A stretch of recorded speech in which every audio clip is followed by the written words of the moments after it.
Hello, I'll be reading chapter 27 of the Red Kayak from Priscilla Cummings. This time I will have the PDF on the screen since I left my book in my office. Chapter 27 begins on page 198. Digger stood up and jammed his hands in his pockets, then quickly pulled them out and dropped them at his side. But I could see his fingers curl up into nervous fists. His public defender stood beside him, lifted a legal pad full of notes, and cleared his throat.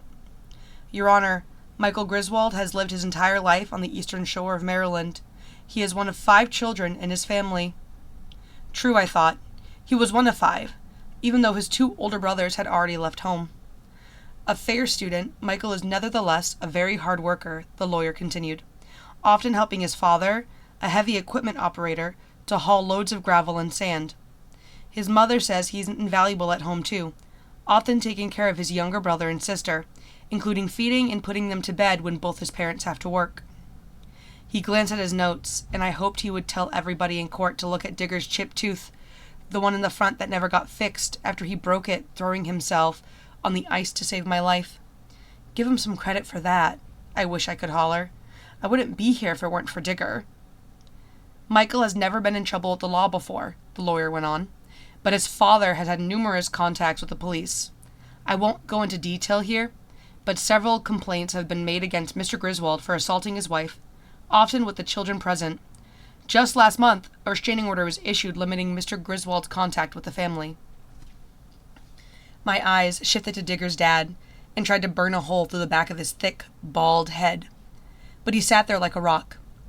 I wondered if that public defender was going to tell everyone how Mr. Griswold smacked Digger in the eye, too, the night before our Valentine's dance in middle school.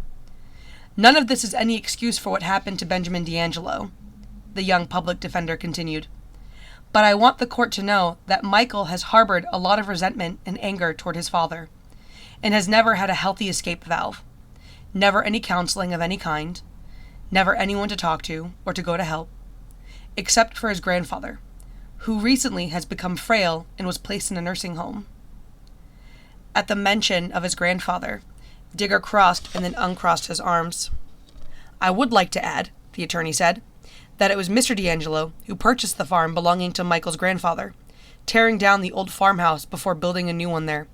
And while we realize this is no excuse for the terrible loss of life that has resulted, we nevertheless ask the court to keep all this in mind. Truly, it was a practical joke gone bad.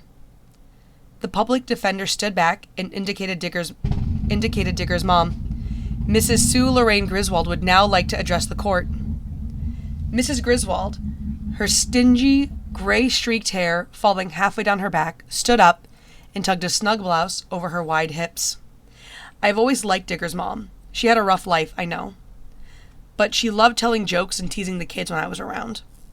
Sometimes she laughed so hard her eyes would tear up. And I admired her toughness. Maybe she wasn't tough enough to whip Mr. Griswold, but she could drive a dump truck and operate a bulldozer as good as any man. I know I have to keep it short, Digger's mom started, but I want to tell you my son here is a good boy in his heart.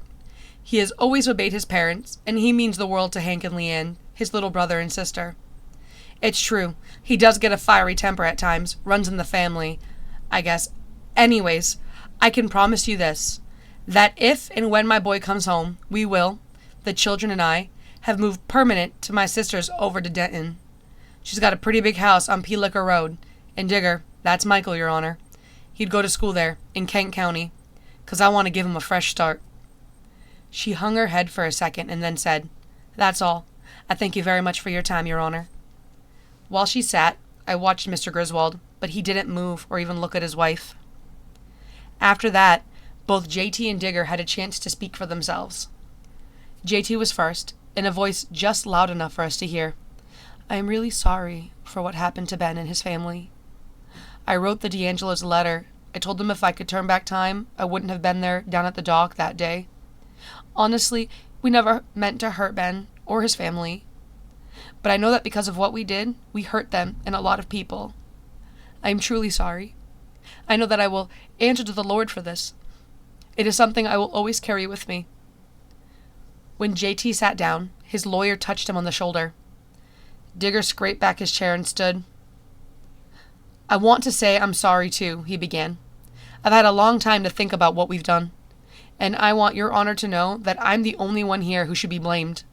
Like my mom said, I get a fiery temper sometimes, and I was pretty angry at Mr. D'Angelo for ripping down my grandpa's house, and moving in there, taking away all those things in my life that I love so much. I know now it wasn't Mr. D'Angelo's fault. I was just lashing out, the way my dad lashes out at me, I guess. Digger paused. I wondered if he was going to go on. Anyway, so I told JT, Digger continued, that if he didn't come with me to steal the drill and the glue, and that the next time Curtis tried to punch him out at school, I weren't going to be there to help put a stop to it. Suddenly, Digger was turning, his eyes scanning the courtroom until he saw me. I also want everyone in here to know that my friend Brady Parks, he's sitting right there in the back, that Brady should in no way get blamed or looked down on for what happened. I don't hold nothing against you, Brady, and I'm sorry I lied to you. We was best friends growing up, and well, you were right about no one ever forgetting. The day in the field after school, you asked how I'd feel if it was Hank or Leanne in the kayak. I sat up tall and nodded so he could see I remembered. Digger wiped at one eye and turned to his mother. I don't want nothing bad to ever happen to the kids, Mom. I'm so sorry for all I've done to mess things up. Mrs. Griswold started crying, and when Digger did too, I couldn't watch any longer. My head bowed, I listened to him plead with Master Williams. Please don't punish JT the same as me, Your Honor. I brung a lot of shame on him, but I'm the only one here in this room is to blame. When he finished and sat down, several minutes of silence followed. I felt as though my whole life was on hold right then. I kept looking from the back of JT to the back of Digger, and smack out of the blue an oxymoron came to my mind. Alone, together. That's what we were. Together in this room with all these people, I'd never felt more alone. All this time, Master Williams was busy writing in different folders on her desk. When she finished, she took off her glasses. Please stand, the bailiff said quietly. JT and Digger stood. I knew this was the moment. I felt myself leaning forward, my hands gripping my knees, bracing myself for what she would decide. She started off slowly. Mr. Tyler, Mr. Griswold, I appreciate your apologies and all your heartfelt comments. I know that you have apologized, and I know that you've both said you didn't mean to kill anyone. She paused a second before continuing. But I'm afraid that in this case, apologies are not enough.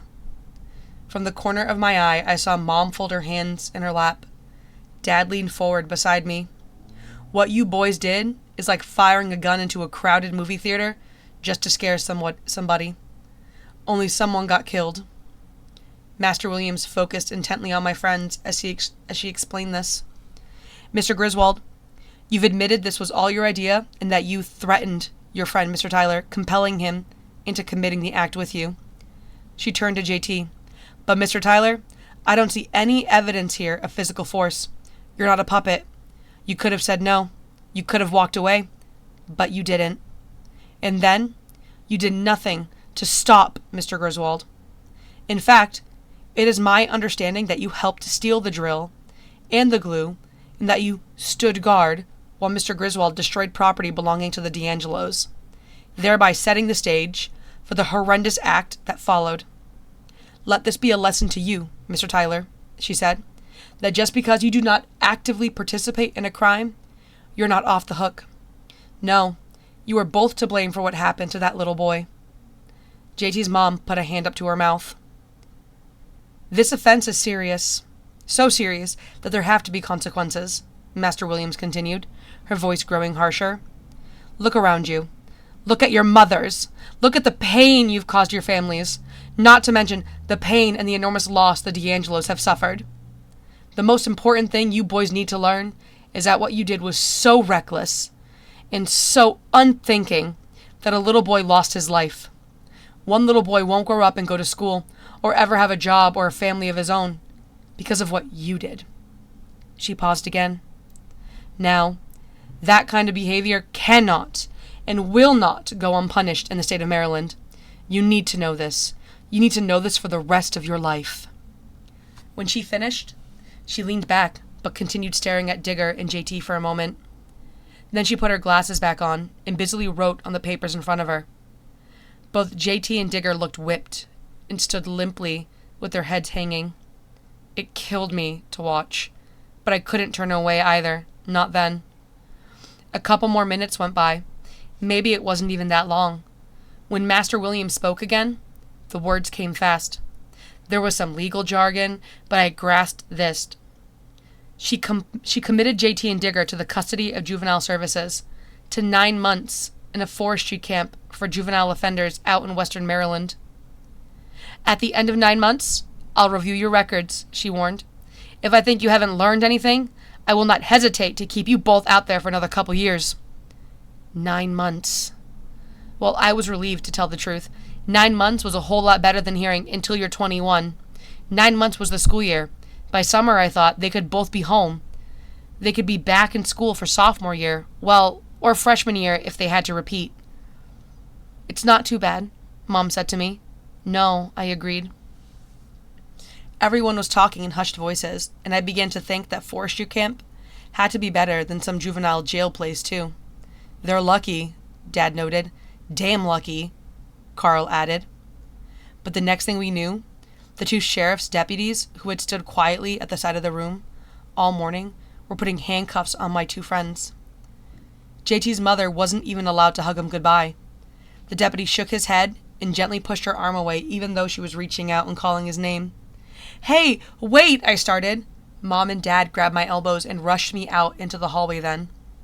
They got me a drink from the water cooler, and I didn't realize, until I took the cup, that my hands were shaking. And that's the end of chapter 27.